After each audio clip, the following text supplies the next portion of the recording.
अल्लाह, खुदा, ईश आदि नाम एक ही शक्ति के हैं। वो कैसा है, कहां है, कैसे मिलता है, किसने देखा है? ये प्रश्नवाचक चिन्ह पूर्ण रूप से हटाने के लिए अवश्य सुनिए जगत गुरु तत्वदर्शी संत रामपाल जी महाराज के अमृत वचन, सर्व पवित्र धर्मों के पवित्र शास्त्रों के आधार पर। आप कितनी पुण्यात्मा हो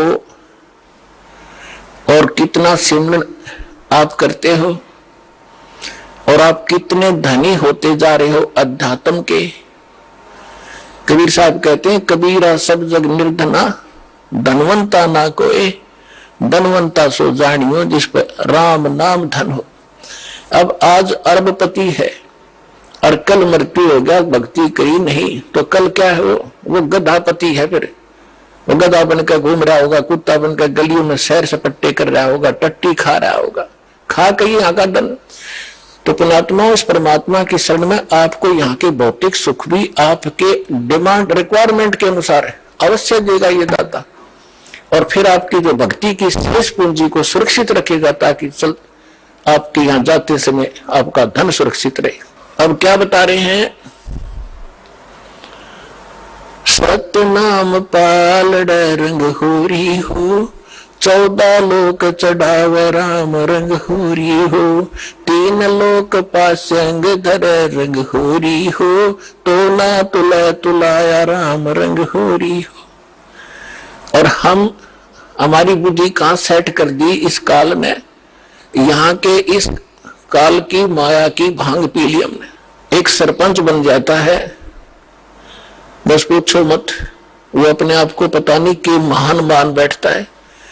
और कोई चेयरमैन बन जाता है 4-5 सरपंचों के ऊपर, बस कहना ही क्या।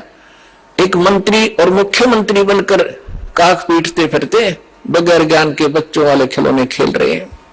और आप वो हो जो मनुष्य जीवन के इस उद्देश्य को प्राप्त कर रहे हो, सफल कर रहे हो। तो कहने का दास का तात्पर्य है, जिस प्रसंग को लेकर चले हैं उसी पर आते हैं कि जैसे अब ये परमात्मा का मार्ग प्रारंभ हो गया है, परमात्मा का आदेश है कि पूरे विश्व में जाओगा।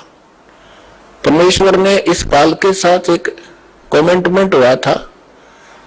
काल तो ये राजी हो गया था, उसने तो चतुरता करी थी कि कलयुग में ये इतने कंडम हो जाएंगे, भक्तिहीन भी हो जाएंगे और इनकी वृत्ति भी खराब हो जाएगी, ये भक्ति के योग नहीं रहेंगे, सब चापलूस हो जाएंगे, विकारी बन जाएंगे।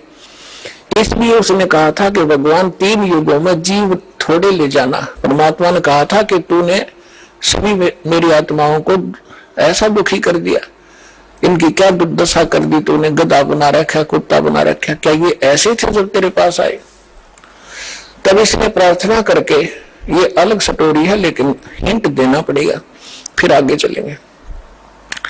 तो इसने प्रार्थना की थी, भगवान 3 युगों में जीव कम ले जाना। मालिक को भी पता था, क्योंकि हमारी शंका बहुत ज्यादा है, तुरंत उत्पन्न हो जाएंगी कि परमात्मा ने ऐसा क्यों वर दिया 3 युगों में जीव ना ले जाने का। तो हमने ऐसे नकम्मा काम किया था, उसके बदले में ये सजा भी थोड़ी है हमारे को। फिर भी परमात्मा को पता था कि सतयुग त्रेता द्वापर में इनकी घनी कमाई होगी भक्ति की और ये दुखी नहीं होंगे।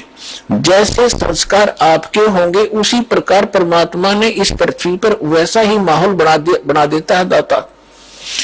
बढ़िया समय पर वर्षा होती है, बड़े फलदार वृक्ष होते हैं, सब शरीर हो जाएंगे, तो फिर सुख होता है उनको।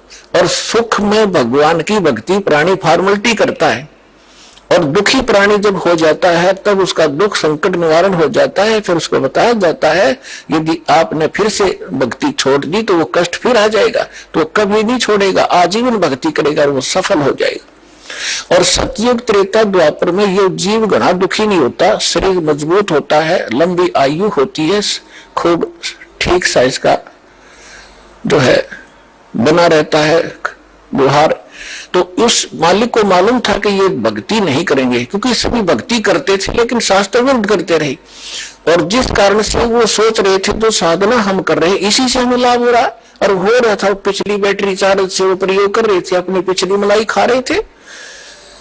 तो इस प्रकार परमात्मा को पता था, तब उसने कहा था ठीक है, चौथे युग में, कलयुग में मैं अपना ज्ञान प्रचार करूंगा।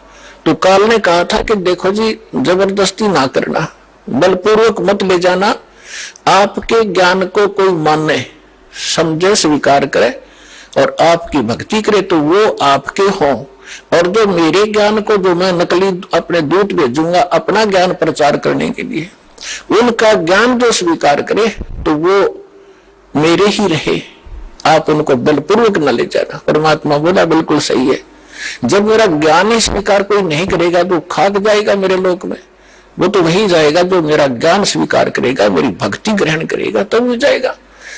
तो काल ने जब परमात्मा ने स्वीकृति दे दी, तब काल ने कहा था कि बेशक अब परमात्मा आए थे जोग जीत नाम से, कि जाओ जोग जीत संसारा, जीव न माने कहा तुम्हारा, जीव तुम्हारा कहा ना माने, हमरी ओढ़ हो बाद बखाने।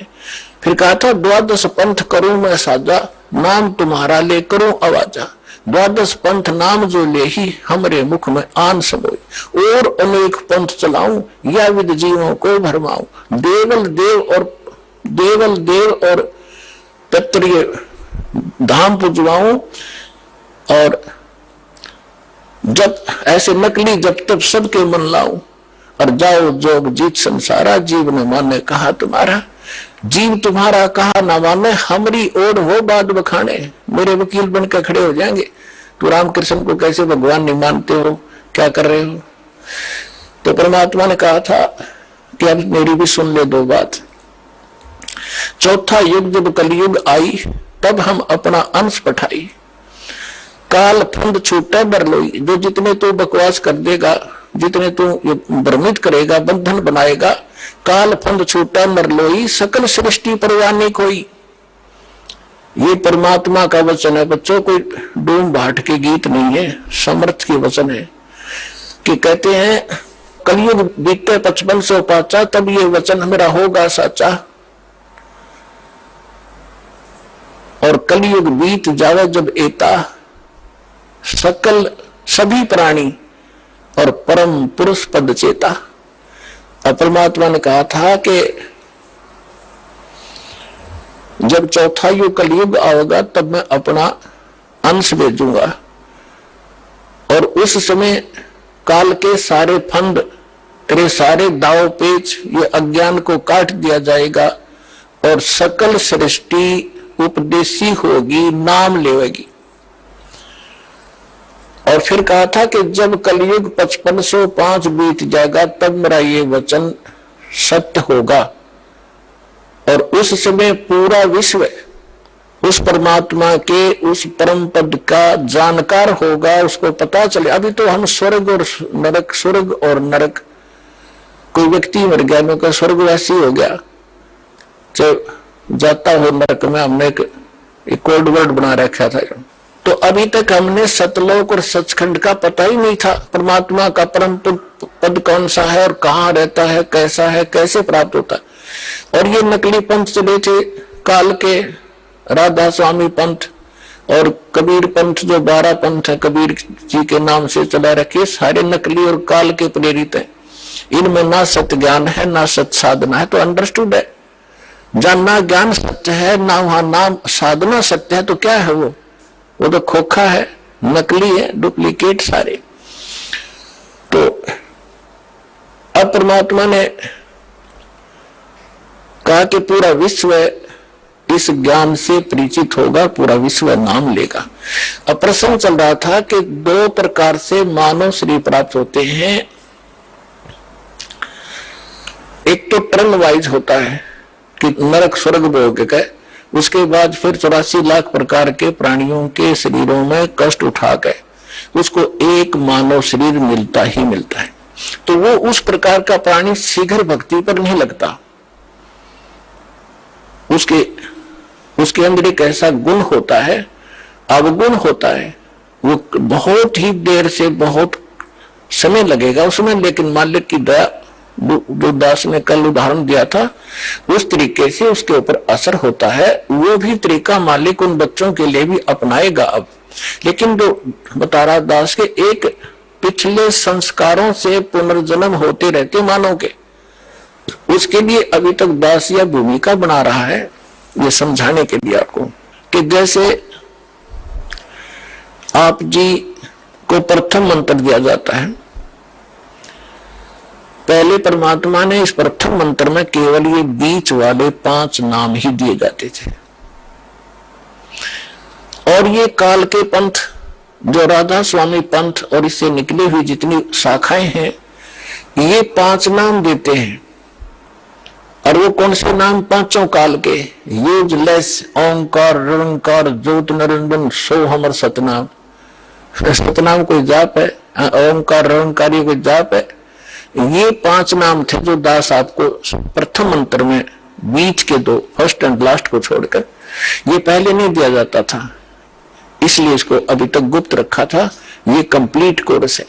और वो बीच वाले जो मंत्र हैं वो आपको संसारिक सुविधा यहाँ की उपलब्ध कराएंगे, क्योंकि उनका टैक्स देंगे। ये पूजा नहीं, साधना है। साधना और पूजा में अंतर होता है। जैसे हम पूजा करते हैं परमात्मा को पाने की, तो हम परमात्मा को पाने के लिए जो भी प्रयत्न करते हैं वो साधना है। जैसे हमने, हमारा पूज्य है जल, हमने जल प्राप्त करना है, तो जल प्राप्त करना जमीन के अंदर है, तो हमारा जो पूज्य है, इष्ट है, वो है जल। और उसके पाने के लिए, जल प्राप्त करने के लिए जो भी हम क्रिया करते हैं, बोकी लगाते हैं, पाइप डालते हैं, फिर हैंडपंप लगाते हैं, तो वो हमारी साधना है, वो पूजा नहीं है। उसको पाने के लिए जो हमारा पूज्य है, हमारा जो इष्ट है, वो तो जल है, उसके लिए जो प्रयत्न किया गया वो साधना है और वो पूजा है उसको पाने की। तो इस प्रकार इसको पूजा और इसको समझना। हमारी आस्था तो जल के अंदर है, उन इंस्ट्रूमेंटों में थोड़ी है, अर्जुन के बिना वो मिला नहीं। तो इसी प्रकार ये जो प्रथम मंत्र आपके दिए जाते हैं ये साधना है। और इस जैसे इस दूसरे शब्दों में दास आपको कहे कि जैसे ये मंत्र एक ऐसी कमाई है, ऐसी शीघ्र इफेक्ट करती है, देवताओं को विवश करते हैं ये मंत्र आपको लाभ देने के लिए। जैसे आपको बताया था कि भैंसे को भैंसा भैंसा करता रहो, वो कभी ध्यान नहीं देता। आप वैसे गुण गाए जाओ, जय गणेश देवा, माता थारी पार्वती, पिता माँ देवा, हम वेट रखे थे हमने, ये कभी नहीं सुनेंगे। और इनका एक मंत्र दे रखा आपको, उसका जाप करो, तुरंत अटैक होगा उनके ऊपर जाके और सतर्क होंगे। क्या हो गया बच्चे को, क्या डिमांड है इसकी, देखो इसका अकाउंट कितना हमारे इसमें, उस तुरंत उसका राहत दी जाएगी। तो जो पैसे ने भैसा भैसा करो कभी नहीं सुने, रेक में कर दो हुर्र, वो तुरंत देखेगा नू और अट्रैक्ट होगा, दौड़ने की चेष्टा करेगा उस आवाज की ओर। तो परमात्मा ने ये मंत्र हमें दिए थे, लेकिन बीच में काल के दूता ने इस कबीर पंथ का जहां स्टार्ट हुआ था दामा खेड़ा वालों से, तो 5वीं पीढ़ी तक ये 5 मंत्र चले थे। उसके बाद 6ठी पीढ़ी में दामा खेड़ा वालों के जो महंत था वो एक टकसारी नाम का इसी कबीर पंथ की ब्रांच बन गई थी नकली। उसने भ्रमित कर दिया कि तुम बात करते हो सतलोक की और सचखंड और सतपुरुष की और पूजा कर रही हो तुम देवी देवताओं की, ये कहे कि भक्ति है तुम्हारी। तो भ्रमित हो गया, उसको ज्ञान नहीं था, छठा पीढ़ी वाला था। उसके बाद फिर उन्होंने एक शब्द सिलेक्ट कर दिया जो कबीर सागर में लिखा है, अजर नाम, अमीर नाम, पाताल सब सिंधु नाम, ये वंश का काम। ये वो मंत्र है, ये तो एक श्लोक शब्द है। तो इन मंत्रों से इन आपकी पूजा नहीं है, पूजा हमारा कबीर देव पूज्य है, उसको प्राप्त करना, सतलोक हमारा प्राप्त करना उद्देश्य है। और ये साधनाएं हैं, ये इंस्ट्रूमेंट है, ये प्रयोग करने ही करने पड़ेंगे। अब उसके बाद जो सतनाम आपको दिया जाता है, सतनाम के अंदर एकाध सिर्फ जो विशेषकर वो व्यक्ति भ्रमित होता है जिसके कर्म घड़े बिगड़ जाते हैं, जो 100, 200, 1000, 2000 व्यक्तियों को भ्रमित करके उनको अपने पीछे लगाकर गुरु बन बैठता है। अब क्या बन गई, परमात्मा की दया हो रही है, हमारे जो बच्चे शिष्य बनते हैं जो पहले अन्य इन गुरुओं के पास थे, अब बच्चे को बालक थोड़े ही एजुकेटेड है, दास ऐसे ढंग से ज्ञान देता है कि बालक भी समझ जाए और प्रमाण देता है, तो उनको समझ में आ रहा है। वो अपने गुरुओं के पास जा रहे हैं, उन गुरुओं से भी कह रहे हैं जी आप भी चलो, आप भी भ्रमित है और हमें भी मिसगाइड किया आपने। आपका उद्देश्य तो ठीक था कि हम कुछ मार्गदर्शन करें, लेकिन आपको ही नहीं पता, आप झूठे गाइड बन गए, आप भी चलो। तो वो अच्छी आत्माएं हैं, वो आ जाते हैं, दीक्षा भी ले रहे हैं। एक तो ये करा था कि मेरे 20,000 से मुझे ये ज्ञान मिला। पहले मैंने ज्ञान गंगा पढ़ा और फिर मैंने अपने शिष्यों से कहा कि तुम भी पढ़ो, देखो इसमें क्या है। तो उन शिष्यों से ने कहा जी इसमें तो अद्वितीय ज्ञान है। तो मैंने कहा कि जाओ तुम दीक्षा लेकर आओ। तो वो अपने सच भेजे उस प्यारी आत्मा ने। और अब करा था पिछले सत्संग पे कि पिछली बार मैं भी आ गया हूं और शेष को भी अब जाके ये ज्ञान गंगा दूंगा और यहाँ लाऊंगा। ये है महान आत्मा। ठीक है, जब तक धोखे में हम भी थे, गलत साधना हम भी कर रहे थे, जिस दिन पता चला उसी दिन दिशा बदल ली। तो बुद्धिमान होता ही है। और एक ऐसा सिरफिरा मिला, चेले भी उसके साथ थे, चेलों का सारी समझ मारी, उसमें अहंकार अभी शेष था। वो खड़ा लाइन में कहने लगा जी मैंने 2 बात करनी है। वो कहते हैं जी ये हमारे गुरुजी थे पहले और आज इन्हें दीक्षा ले ली है। अब वो प्रथम दीक्षा ले ली, द्वितीय दीक्षा भी जब उसने कहा कि ये क्या है, ये वही मंत्र है, उल्टे सुल्टे करके दे रहे हो, ये कोई सतनाम हुआ। तो पुण्यात्मा यही मार खाता ये प्राणी। वो एम था उसके अंदर, अहंकार था। अब डॉक्टर मैं हूं और रोगी वो बनकर आ रहा है और डॉक्टर की दवाई में वो ऑब्जेक्शन कर रहा है। एक जड़ी बूटी होती है, उनको अगर 4-5 जड़ियां मिलाई जाती हैं तो उनका गुण धर्म कुछ अन्य होता है, वो कुछ अन्य लाभ देती है। और जब उनको सिंगल खाया जाता है तो वो अलग लाभ देती है, और जिनको 2 में मिलाकर खाया जाता है तो वो अन्य लाभ देती है। तो इस प्रकार उसको समझाने की चेष्टा की और वो उसका सौभाग्य दुर्भाग्य साथ है, उसका समझ में आई कि ना हुई। तो आपको भी बता रहा हूं कि ऐसे भ्रमित ना होना। पहले तो ये देखो कि जो ज्ञान दास ने आपके रूबरू किया है, विश्व में आज तक ब्रह्मा विष्णु महेश क्लियर नहीं कर सके इसको। इस दास पर दया हुई। तो आगे कुलसी का चीज छोड़ दूंगा मैं, ये भी विचार कर लेना।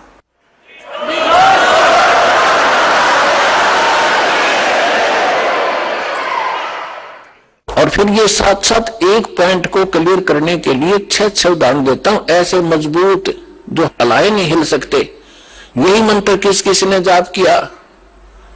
आदरणीय धर्मदास साहिब जी ने यही 2 मंत्र का अक्षर का नाम यही जाप किया, आपके रूबरू कर रखा है। नानक साहिब जी परमात्मा से सीधे मिले, परमात्मा उनको बीज नदी पर जिंदा महात्मा के रूप में सचखंड लेकर गए और फिर उनको वापस छोड़ा। तीसरे दिन आदर्श रखा और फिर उन्होंने कौन सा नाम जाप किया? उनकी समुद्र की साखी परमात्मा जो बाला वाली जो साखियां हैं, जन्म साखी, उसके अंदर एक समुद्र की साखी है। उसमें एक कथा है कि एक समय बाला और मर्दाना नानक साहिब के साथ रहा करते थे। अधिकतर उन्होंने एक दिन प्रार्थना की, गुरुदेव हम श्रीलंका जाना चाहते हैं, देखना चाहते हैं, दया करो। उन्होंने कहा आंखें बंद करो। आंखें बंद करके खोली तो समुद्र के किनारे खड़े थे। नानक साहब जी ने कहा कि आओ मेरे साथ साथ समुद्र के ऊपर चलेंगे और वाहिगुरु बोलते रहना। तो ऐसे चल पड़े जैसे थल पर चलते हैं, आगे आगे नानक देव जी, पीछे वो दोनों बच्चे बाला और मर्दाना।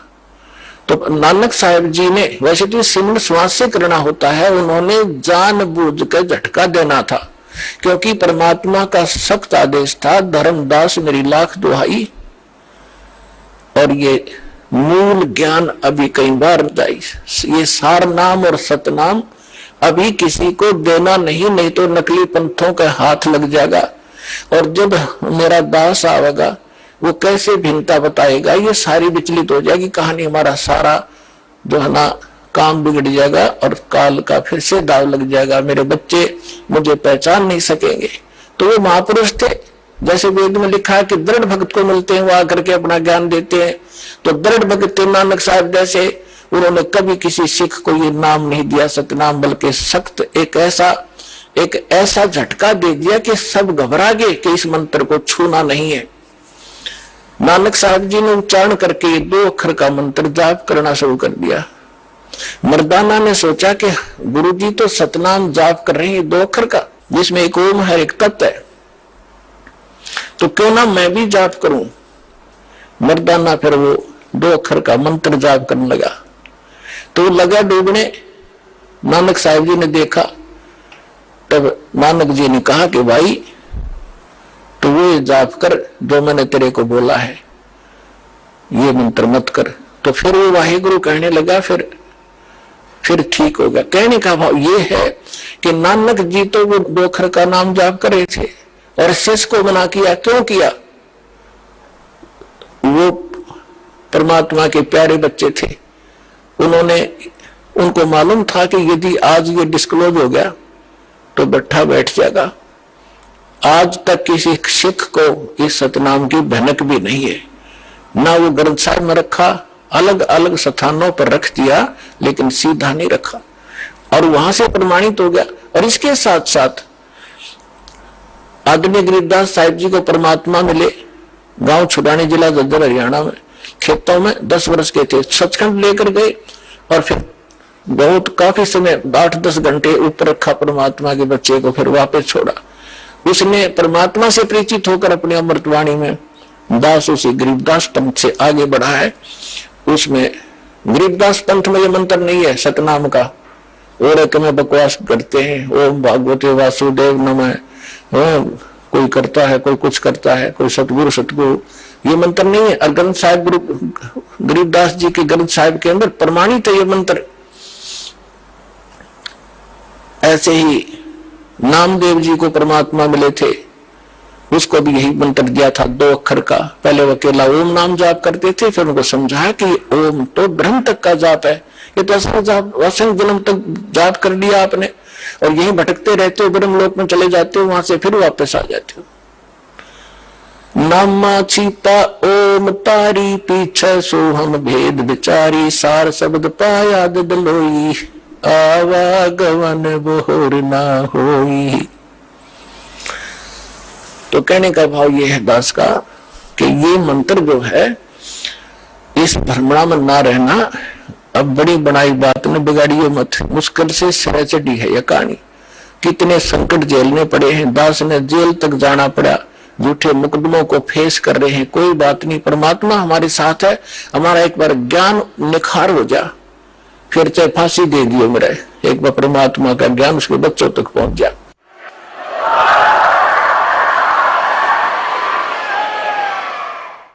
तो पुण्यात्माओं, परमार्थ के लिए संत आते हैं, और जो परमार्थ नहीं कर सकता वो खाक संत है। और संत किसे कहते हैं? सतगुरु उसे कहते हैं। सतगुरु के लक्षण कहूं, मधुरे बेन विनोद, 4 वेद 60 शास्त्र, वो कहे 18 बोध। सतगुरु होगा जो इन सदग्रंथों से ज्ञान दे और प्रमाणित ज्ञान हो। अब जो प्रश्न चल रहा है कि जैसे अब आप जी नियमित रहे, अब आपको कुछ दिन समस्या रहेगी, क्योंकि अभी हमारे इस ज्ञान का प्रकाश कम हुआ है। घर घर के अंदर विरोध है, गांव गांव में विरोध है, समाज के अंदर विरोध है, क्योंकि इस जगत और भगत के क्रियाओं में और विचारों में सदा से भिन्नता रही है। और इसीलिए कहा है कि जगत और भगत का आपस में विरोध रहा ही है, और ये रहेगा भी। जब तक जगत को आप जैसा ज्ञान नहीं होगा तो वो विरोध करेंगे ही करेंगे, स्वाभाविक है, उनको अच्छा सा नहीं लगता।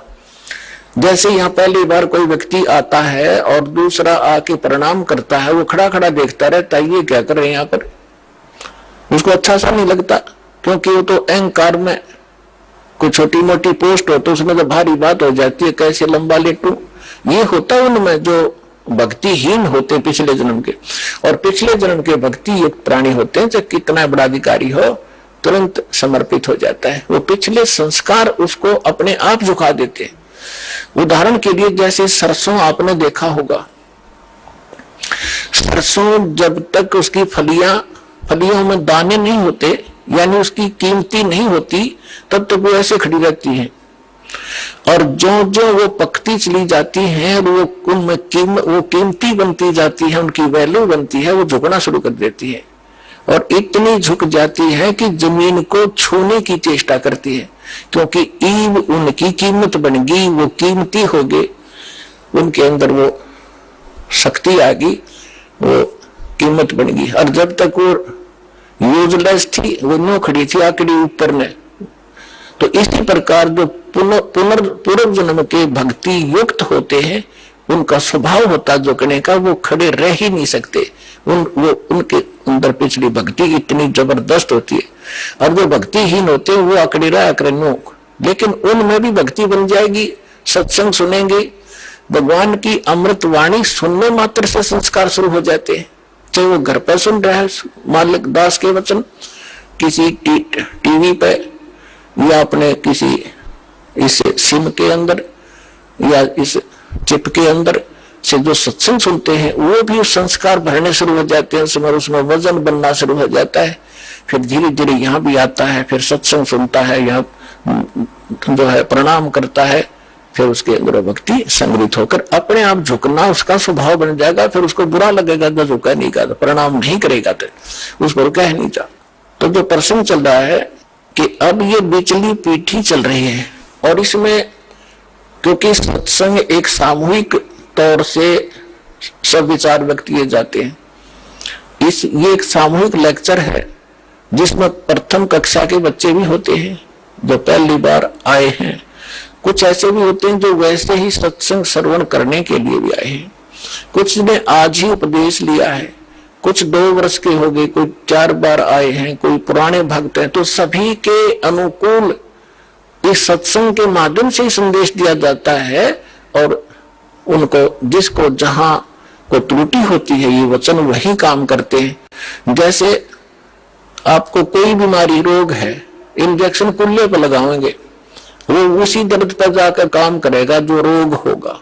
इसी प्रकार कोई रोग की टेबलेट है, मुख से खाई जाती है, वो अपने आप वहां काम करेगी जहां वो रोग है। तो इसी प्रकार ये सत्संग सामूहिक तौर से सबके ऊपर बिखेरा जाता है, और जिस सत्र का जो भक्त होता है उसको उसी सत्र का ज्ञान उसके लिए अनिवार्य होता है, और उसमें उससे फिर वो प्रेरित होता है, फिर संभल जाता है, कोई त्रुटि भी उससे हो जाती है। तो इसलिए इस सामूहिक तौर से सभी फाउल पॉइंट भी बताए जाते हैं कि यहाँ आप मार खाते रहे हो और ये समस्या आ जाती है। तो दास तो कह रहा था कि अभी आपको कुछ परेशानियां आएंगी, और आ भी रही हैं, और फिर भी आप संघर्ष कर रहे हो समाज के साथ, क्योंकि आपको ज्ञान सही प्राप्त हो गया और आपको सुख भी मिल रहा है, और समाज अभी इस ज्ञान से अपरिचित है। तो अभी कुछ दिन और थोड़ी सी समस्या आपको रहेगी, फिर जो पूरे विश्व में ज्ञान फैल जाएगा, सब आपके साथी हो जाएंगे। आप जो भी वचन कहोगे, जैसे हमने रामायण और महाभारत सुनते सुनते कान पक गए, हजारों वर्षों से सब ने सुन ली, सब ने मान ली, सारी सही बिल्कुल राम कृष्ण समर्थ भगवान। अब कोई भी कितना खड़ा होकर कोई कहा करता कृष्ण जी ने न्यू कर दिया, सारे नाड़े लाया करते, हाँ जी बस ये समर्थ शक्ति है, सर्वशक्तिमान है, हाँ जी। अब कहते हैं झूठ को 100 बार सुन ले वह सत्य लगने लग जाती है, और हमने सुन रखी थी लाखों बार, तो वो एक रस हो गया था, कोई ऑब्जेक्शन नहीं रहा। अब ये सच्चाई भी ऐसे ही दास बार बार रह कर सुनाओगा, तो ये सच्चाई भी आपको एक दिन सबने स्वीकार करनी पड़ेगी, और सभी ऐसे ही गर्दन हिलाया करेंगे, बिल्कुल सही, यही है ज्ञान और ज्ञान ही नहीं, और यही कबीर है भगवान और भगवान ही नहीं, इस ज्ञान से ही होगा। तो इस प्रकार अभी आपको प्रॉब्लम रहेगी और संघर्ष करो। ये तो आजादी की सी लड़ाई समझ लेना, लेकिन हमारी लड़ाई हथियारों की नहीं, ज्ञान के शस्त्र से हमने लड़ना है।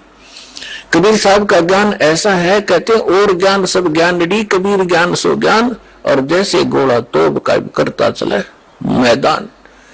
मैदान तो कर दिया शंकराचार्य, हमने निमंत्रण उनको दे लिया, कहा जाओ जी चर्चा करो, कुछ हमारी त्रुटि हमें बताओ, आपकी हम बतावांगे, उसको एक समाज को एक दिशा दे दें।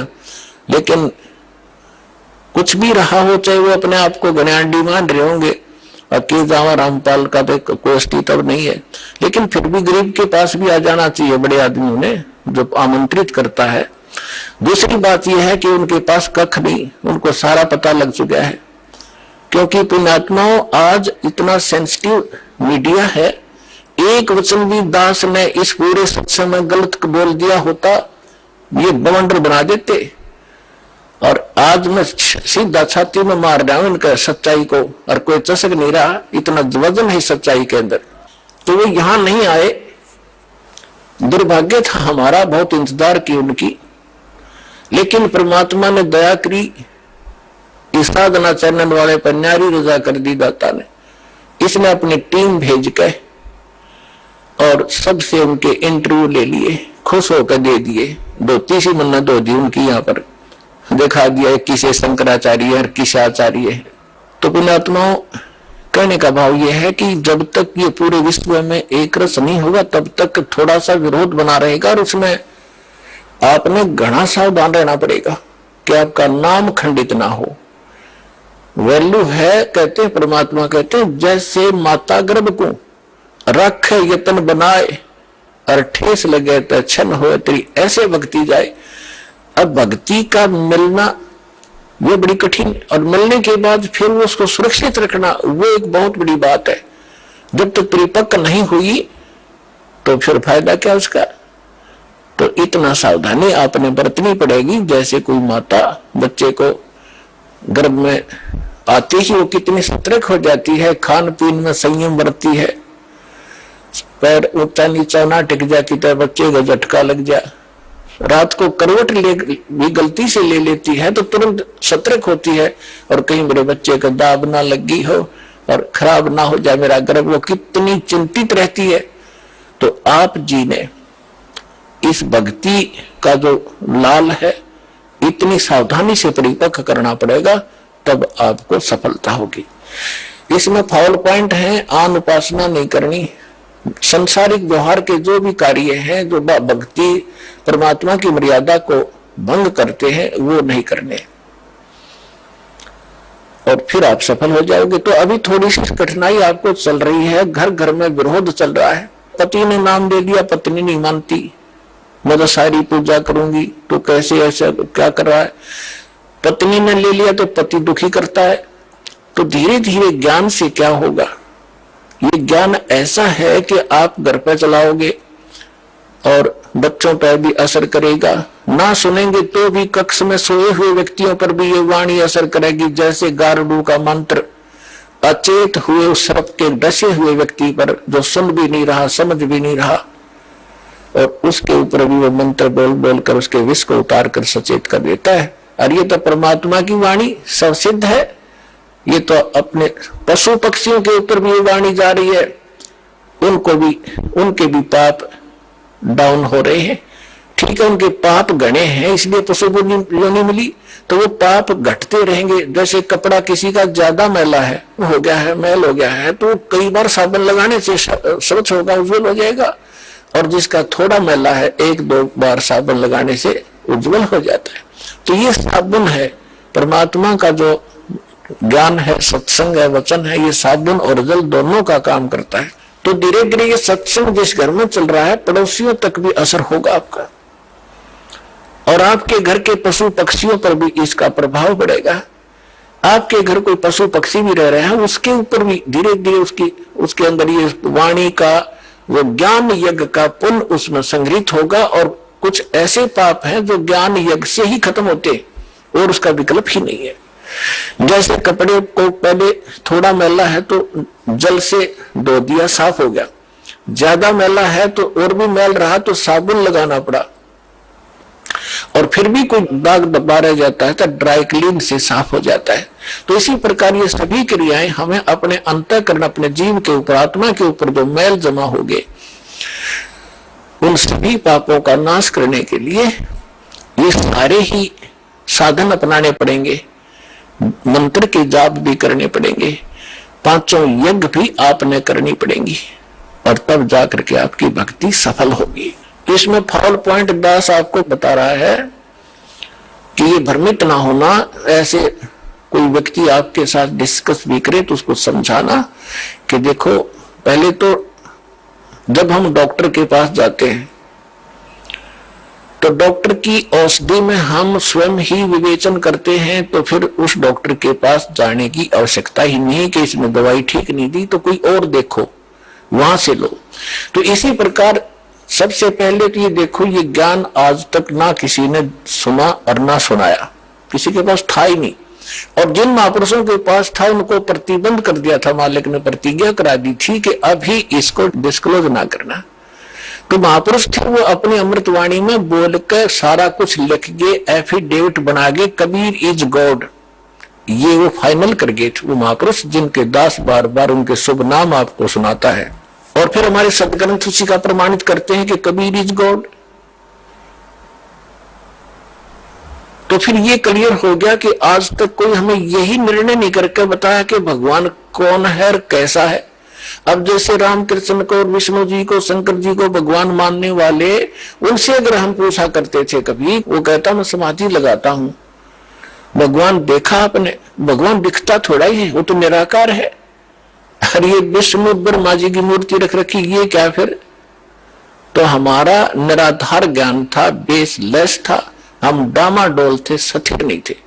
और इसी प्रकार ये राधा स्वामी किसी ने पूछ लो या किसी महर्षि ने पूछ लो, अभी तक जिनके विचार रहे हैं, परमात्मा तो निराकार है, साकार आता जब राम कृष्ण रूप बन जाता फिर निराकार हो जाता है। तो खाक ज्ञान था इनको। वेद बताते हैं कि परमात्मा सशरीर है, मनुष्य दृश्य है, ऊपर सिंहासन पर विराजमान है और उसके सिर पर मुकुट है। ये तो वेद बताते हैं, राजा की तरह बैठा है। और यही वो संत बताते हैं जिनको भगवान ने जिन आंखों देखा वहां पर। तो फिर इसमें कोई डाउट नहीं रहा कि हु इज गॉड और कैसा है वो भगवान। तो ये सारे कंसेप्ट क्लियर इस दास ने करे, आज तक किसी ने नहीं किए। तो इसी प्रकार इस साधना पर भी विश्वास करना, किसी से डगमग ना होना, क्योंकि काल ने अपने एजेंट छोड़ रखे हैं, वो अपने कर्म बिगाड़े हैं, तो वो भी भगवान के बच्चे पर भ्रमित है, उस काल से प्रेरित है। उनका दुर्भाग्य है कि वो अशुभ काम पर लगे हैं। तो दास की उन सभी संतों से भी प्रार्थना है कि वो भी भगवान के बच्चे हैं और परमात्मा के बच्चों को मिसगाइड करके वो भगवान के दोषी हो रहे हैं। सबसे बड़ा अपराधी इस पृथ्वी पर यदि कोई प्राणी है जो गलत ज्ञान प्रचार करता है, वो भगवान का सबसे बड़ा अपराधी है। और आज देख लो, आज तक इस दास के अतिरिक्त या पहले महापुरुष रहे, उन्होंने जो ज्ञान दिया वो अपने सत्र का दे ही गए, उन्होंने आगे नहीं मंत्र वगैरह डिक्लेयर की, वो बात अलग है। लेकिन वर्तमान में इस दास के अतिरिक्त सभी मिसगाइड किए बैठे संत, मंडलेश्वर, आचार्य और शंकराचार्य। तो ये अपराधी उस परमात्मा के, इनको चाहिए अपना भी कल्याण करावे और सच्चाई से अपने अनुयायियों को भी परिचित होने दे, इनका भी कल्याण हो जाएगा। समय आ गया, ये तो होगा ही होगा। ये कह देंगे तो इनका जो है बड़ी शाबाशी होगी, इनकी इज्जत रह जाएगी। और नहीं तो चलिए तो यहाँ आवेंगे, फिर ये अकेले बैठे रहेंगे वहां पर, रोज जाइए अपने कर्माने। आज कौन ऐसा मूर्ख है जो अपने जीवन को नाश करेगा जब पता लग जाए? तो फिर दूसरी समस्या ये आती है कि गुरु नहीं बदलना चाहिए। कोई बात हुई या एक डॉक्टर से इलाज नहीं होता तो 100 बदलने चाहिए अपनी जान बचाने के लिए। और कबीर साहब कहते हैं, जब लग गुरु मिले नहीं साचा, तब लग गुरु करो 10 पांचा। और झूठे गुरु के पक्ष को तज ना लावे वार, और द्वार ना पावे शब्द का वो भटके वार का वार। और इतना शीघ्र बदल देना चाहिए गुरु को। कबीर साहब कहते हैं कि डूबे थे पर उबरे, गुरु के ज्ञान चमक, और बेहरा देखा जर जरा उत्तर चले फड़क।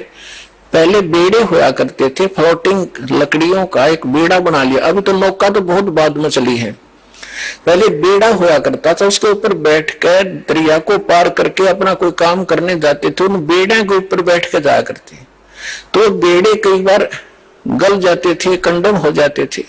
तो जब परमात्मा कहते हैं कि जिस साधना को आप कर रहे हो, जो गुरु की, जिस गुरु के जहाज में आप बैठे हो, उसका जब आपको उसके सामने दूसरा जो बिल्कुल ओके बेड़ा आ गया, नौका समझ लो, बेड़ा तो नहीं समझ में होगा। अब एक नौका है जिसमें आप बैठे हो, उसके अंदर सुराख हो गया है और जल उसके अंदर घर कर रहा है, अंदर प्रवेश करना शुरू कर दिया है, और उसके बराबर में दूसरा कोई सही ओके नौका रख देता है, साथ में खड़ा कर लेता है, और वो कहता है कि भाई तुम डूबोगे, इसमें आ जाओ। अब जिसने गुटी सूटी ला रखी होगी, नशा कर रहा होगा, ठीक है मौज हो रही है, वो तो डूबेंगे। और जिनको नशा नहीं है, उनको पता लग गया दोनों का डिफरेंस कि ये जल आ रहा है, तुम डूबोगे इसमें, तो वो जिनका नशा नहीं है वो तुरंत एक सेकंड भी ना लावे, तुरंत कूद जाएंगे उसके अंदर। तो यहाँ परमात्मा कहते हैं डूबे थे पर उबरे, गुरु के ज्ञान चमक और बेड़ा देखा जर्जरा, यानी टूटा फूटा डूबोण वाला, उत्तर चले फड़क फड़क जैसे पशु कई बार आवाज सुनकर हॉर्न की फड़क को भाग जाता, काफी दूर बहुत स्पीड से भागता है एकदम। तो कहते हैं ऐसे कूद गए दूसरे में। तो परमात्मा कहते हैं झूठे गुरु के पक्ष को तजत ना लावे बार, एक सेकंड के अंदर बदल लेना चाहिए। और पुण्यात्माओं, आज इस विश्व में कोई गुरु नहीं है इस दास के अतिरिक्त। सतगुरु की तो बहुत दूर की बातें हैं, वो गुरु भी नहीं है। तो कबीर साहब कहते हैं, गुरुआ गाम बिगाड़े संतो, गुरुआ गाम बिगाड़े, गुरुआ गाम बिगाड़े संतो, गुरुआ गाम बिगाड़े, ऐसे कर्म जीव कहला दिए, ईब जड़े ना धाड़े। है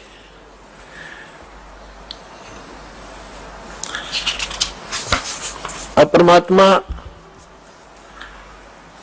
रह रहकर अपने उस ज्ञान के माध्यम से हमें बताना चाहते हैं कि गुरुआ गाम बिगाड़े संतो, इन गुरुआ गाम बिगाड़े, इन नकली गुरुओं ने जगह जगह गुरु बने बैठे, और ऐसे कर्म जीव कहला दिए, बहुत झड़े ना झाड़े।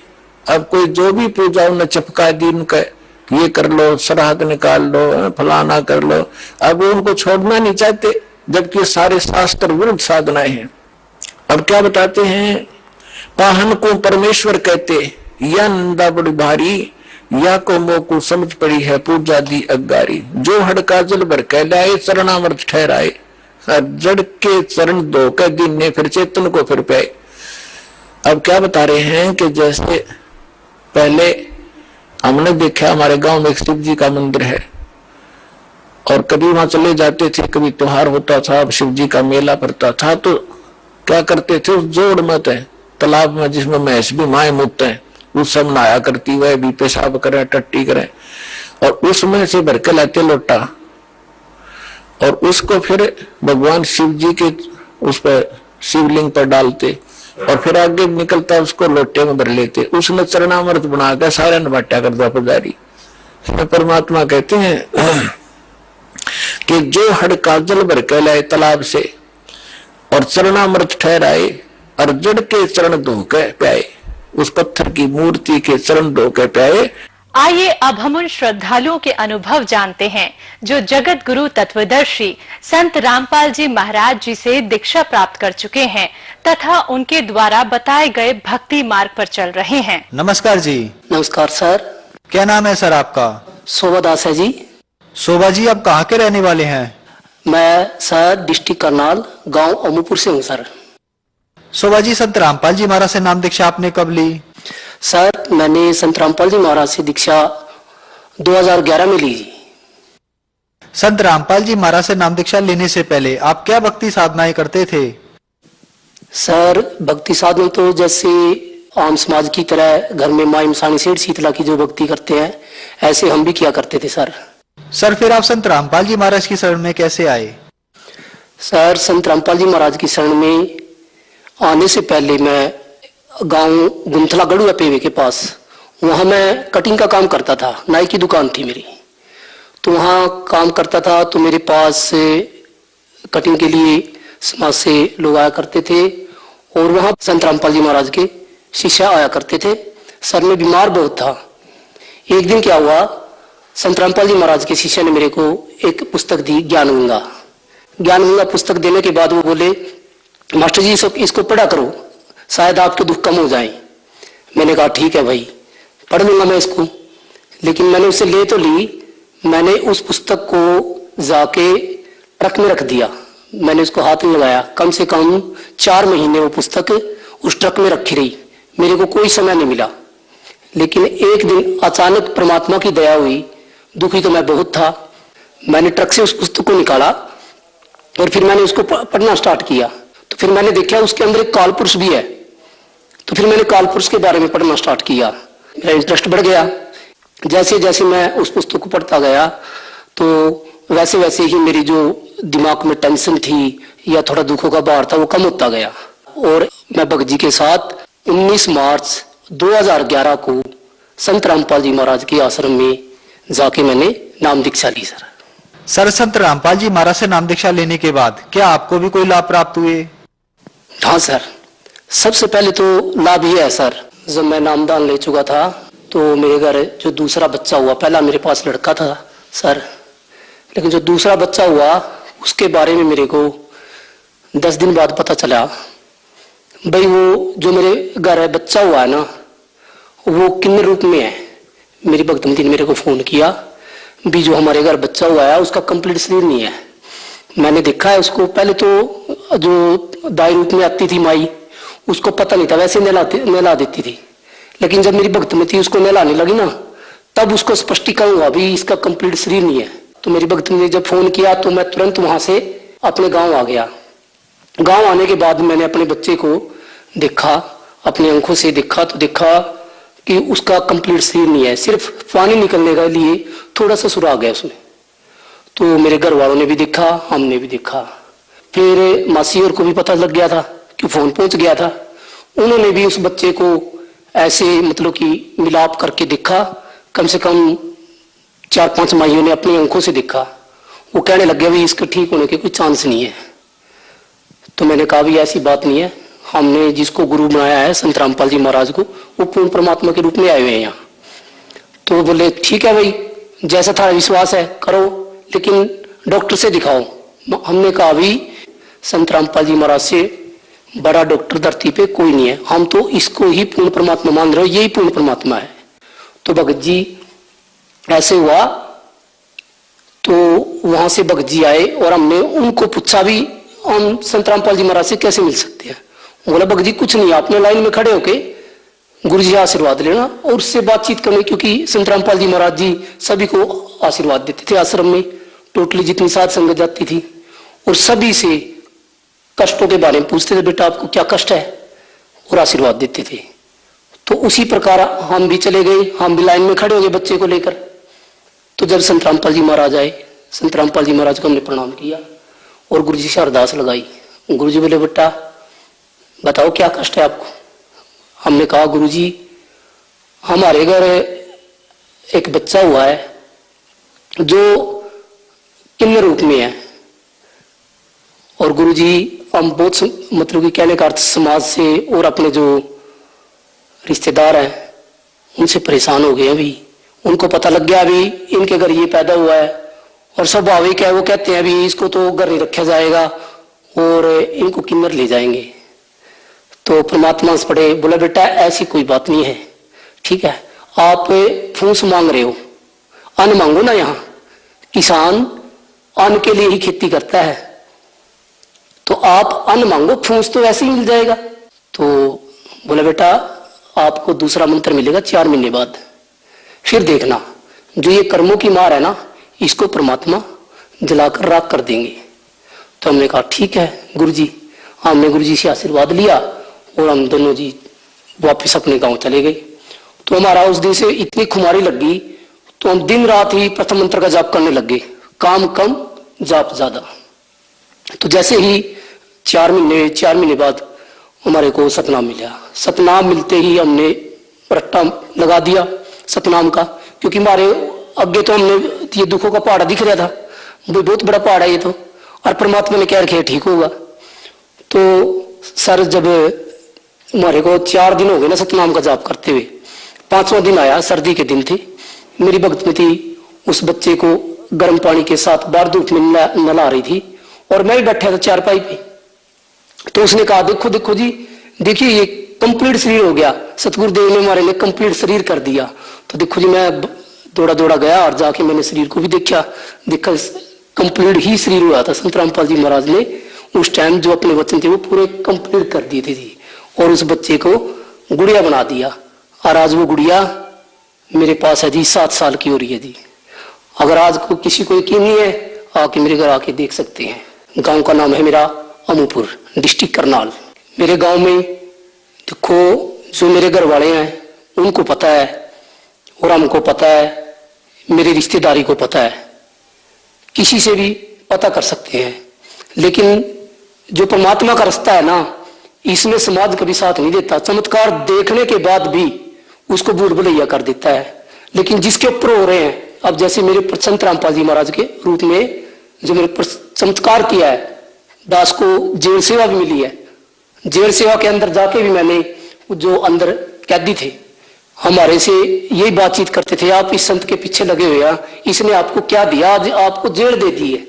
तो वहां भी हम यही कहा करते थे, भाई जो मेरे घर बच्चा है वो एक किन्न रूप में था और आज वो गुड़िया है कंप्लीट। अगर मैंने उसके बदले 4 साढ़े 4 महीने या साल भी या 2 साल भी लगाने पड़ गए तो क्या बात है, जो वो बच्चा ना उम्र भर हमारे से अलग भी हो जाता और ना जाने कहां कहां धक्के खाता। लेकिन इस कंप्लीट गोड में संत रामपाल जी महाराज ने उस बच्चे को आज कंप्लीट शरीर देगे उसको और नाम दान देगे, मोक्ष का रास्ता हमारे पूरे ही परिवार को दे दिया है। सर, मेरे अंदर आंखों से कम दिखाई देना, कानों से कम सुनाई देना, और जी जो मैं ये बता रहा था मेरे नाभि खिसक जाना, तो इनसे बहुत दुखी था जी मैं। और साइडों में जो पथरियां हो जाना, मैंने दुनिया भर की दवाई खाई जी, आज भी मेरे हाथ वो कंप्लीट, मतलब कि कहने का थोड़ा थोड़ा मालिक ने याद रखने के लिए छोड़ रखे हैं। यहाँ भी मैंने दवाई खा रखी, 1000 रुपए की, 2000 रुपए की, इतनी दवाई खाता था। सुबह 4 बजे उठ के पथरियों की दवाई खाता था जी मैं। लेकिन जब से मैं संत रामपाल जी महाराज से जुड़ा हूं, उसके बाद मेरे को एक गोली तक नहीं खानी पड़ी जी। वो जितने दुख थे मेरे अंदर, या जो मेरे अंदर पथरी थी, या मेरे आंखों से कम दिखाई देना था, कानों से कम सुनाई देना था, या फिर जो मेरी ये आंत खिंचाई थी, ये सब बिल्कुल ऐसे हो गए जी, बिल्कुल जैसे मैं दुखी है ही नहीं था। मैं आज उन दुखों को बिल्कुल ही कंप्लीट भूल चुका हूं जी। और मैं एक खासकर ये बात है जी, जो मैं ये काम कर रहा हूं हेयर ड्रेसर का, तो इसमें नजरें कमजोर होती हैं, लेकिन मैं संत रामपाल जी महाराज के शरण में आए पीछे जब से काम कर रहा हूं, मेरी जो दृष्टि है बहुत तेज है जी, बिल्कुल भी कम नहीं है जी, एक बाज की तरह बिल्कुल ऐसे काम करता हूं जी। शायद मेरे को चश्मे की भी आवश्यकता नहीं पड़े अगर मैं संत रामपाल जी महाराज की शरण में ऐसे ही भक्ति करता रहा। संत रामपाल जी महाराज से जुड़ने के बाद कोई मेरे कर्मों की मार बीच में कोई तेज हो गई थी, जो इतनी शायद दास की भक्ति नहीं थी, कर्मा की मार बहुत ज्यादा थी, जिसके कारण मेरा दस्त लग गई सर, लूज मोशन जिसे कहते हैं। तो जी मैं 3 दिन लूज मोशन लगे रही। तो अगर मैं मासी का था तो वो बोली भाई ऐसा है, आप दवाई ले रहे हैं, आप ठीक नहीं हो रहे, ऐसा करो आप पेवा अस्पताल में चले जाओ। मैंने कहा चलो ठीक है। तो मैं वहां जब मैंने अस्पताल के अंदर एंट्री की और मैं लाइन में बैठा रहा, डॉक्टर आए, डॉक्टर बोले हाँ भाई क्या प्रॉब्लम है। मैंने कहा जी मेरा दस्त नहीं बंद होते। बोला कितने दिन हो गए। मैं कहा जी आज 3 दिन हो गए। बोला अच्छा। उन्होंने चेकअप किया और उन्होंने कहा कि भाई इसका बिल्कुल पानी खत्म है, डैमेज है, और जल्दी से मेरे को लेटाया और बहुत बड़ी बोतल लगा दी ऐसे ऊपर, और जी मैं पड़ा रहा। तो पड़ा कम से कम 3 घंटे का ट्रीटमेंट था। 3 घंटे बाद मेरे को उसने कहा भी अब आप ठीक हो गए, अब आप घर जाओ। तो कहने लगा किस चीज में आए थे। वहां डॉक्टर जी मैं बाइक पे आया था। बोला हो ही नहीं सकता। मस्त डॉक्टर जी मैं बाइक पे ही आया था। बोले आप बाइक चलाने लायक है ही नहीं थे। मैंने कहा ठीक है डॉक्टर जी आप नहीं मानते, देखो बाइक ये खड़ी है, चाबी ये रही है। मैंने दोबारा फिर चाबी लगाई और फिर मैं वहां डॉक्टर जी से जाऊंगा मैं। बोला ठीक है भाई, लेकिन मेरे लूज मोशन तब भी ठीक नहीं हुए। तो उसके बाद गांव गुंथला से फिर मेरे को ग्लूकोज की बोतल लगाई गई, डॉक्टर दूसरा बुलाया गया, नहीं मेरे को कम से कम 4 दिन हो गए दस्त लगते हुए। फिर मैंने मेरे बड़े भाई को ही फोन किया, वो भी गांव में डॉक्टर है, उससे जो मेरे से छोटा है वो भी गांव में डॉक्टर है। तो मैं वहां गया, वहां जाने के बाद मेरे भाई ने मेरे को ग्लूकोज लगा दी, 1 लगाई, 2 लगाई, 3 लगाई, 4 लगाई, तो मेरे दस्त या लूज मोशन बिल्कुल ठीक नहीं हुए। तो उसके बाद मेरे छोटे भाई को जब पता चला, वो भी डॉक्टर था, तो वो भी ग्लूकोज की बोतल ले आया काफी, उसने भी मेरे को लगाई। कम से कम मेरे को 7 दिन हो गए लूज मोशन को, और मैं ऐसे हाथ में ऐसे पकड़े, ऐसे लैटरिन में जाता है, ऐसे रखता। कहने का अर्थ ये था कि मेरा कम से कम 1000 से ऊपर लूज मोशन लग गए। लेकिन मैं संत रामपाल जी महाराज की शरण में था, मेरा शरीर टस से मस नहीं हुआ, ऐसे के ऐसा बिल्कुल। 1000 दस्त लगने के बाद तो आदमी को होश नहीं रहता, 1 दस्त लग जाए तो चक्कर आके गिर जाता है। तो जी क्या हुआ, मेरी बहनें हैं, उनको पता लग गया भी मेरा जो हमारा छोटा भाई है वो लास्ट स्टेज में है, उसको मिल के आए। वो देखो जी उनके पास गड्डी थी एक सम्मो, वो गड्डी में बैठ के आ गए। आते ही उन्होंने क्या देखा भी, बोले भाई हम आपको ना अस्पताल में एडमिट कराएंगे अच्छे से में, और आपको ठीक कराएंगे। मैंने कहा भी ठीक है, अस्पताल में तो जाया, यहाँ भी जोर लगा लिए, आप ऐसा करो मेरे को आश्रम में ले जाओ। वो बोले ठीक है, हम भी देख लेंगे आपका आश्रम होगा। ठीक है, मैं गड्डी में उनके साथ चला गया, और जाने के बाद मैंने जैसे ही, उस दिन सत्संग तो है नहीं था, सतगुरुदेव जी दर्शन दे रहे थे, 2 बजे का टाइम था, और वहां जाने के बाद मैं दर्शनों के लिए चला गया। अंदर जाते ही गुरुजी से प्रार्थना गाई। गुरुजी बोले बेटा क्या है? मैंने कहा गुरुजी 8 दिन हो गए दास को, दस्त लग रहे हैं, बंद नहीं होते। गुरुजी हंस पड़े, बोला बेटा बस ये तो कोई खास बड़ी बात नहीं है। गुरुजी ने ऐसे ही हाथ रखा, ऐसे हाथ रखते ही एकदम जैसे कुछ अंदर से कुछ टूटा हुआ था, सारा सब एकदम से जुड़ गया, एकदम पलक झपकते ही गली एकदम से ठीक हो गया जी। मैं गुरुजी को दंडवत प्रणाम किया, और प्रणाम करने के बाद बाहर आया। तो ये बीमारी तो बताने की आवश्यकता नहीं जी यहाँ।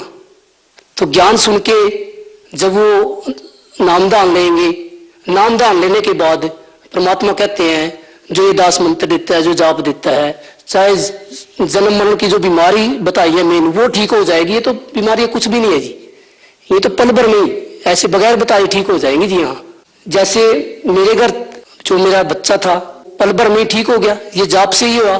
जो संत रामपाल जी महाराज ने कहा था, बोला बेटा आपको मैं 2 अक्षर का सतनाम दूंगा, और उससे आप देखना ये पाप कर्म कट जाएगा और ठीक हो जाएंगे। बिल्कुल 100% वही बात हुई जी। हमने 4 ही दिन तो जाप किया था जी सतनाम का, और 4 दिन के बाद जब 5वें दिन पड़ा तो वो कंप्लीट शरीर हो गया। तो जब मेरा बच्चा ठीक हो लग रहा, तो वो भी तो बच्चे उसी पूर्ण परमात्मा के हैं, उनको भी तो वही मंत्र मिलेगा, तो बिल्कुल ठीक होंगे जी। ये तो पूर्ण परमात्मा आए हैं, सभी को बराबर मंत्र देते हैं, सभी को बराबर आशीर्वाद देते हैं। उनकी शरण में ना कोई छोटा है ना कोई बड़ा है, उनकी शरण में सब समान है जी। सर संत रामपाल जी महाराज से नाम दीक्षा कैसे ली जा सकती है? सर संत रामपाल जी महाराज से नाम दीक्षा लेने के लिए जैसे टीवी पे सत्संग चलता है शाम को, तो उस पर एक पट्टी आती है जी, पट्टी पे फोन नंबर लिखे होते हैं जी, जो उनसे कांटेक्ट करें, और जब कांटेक्ट करेंगे तो आपको नाम दीक्षा का जगह अपने आप बता देंगे जी, कहां से आपको नाम दीक्षा मिलेगी। धन्यवाद सर। सत साई।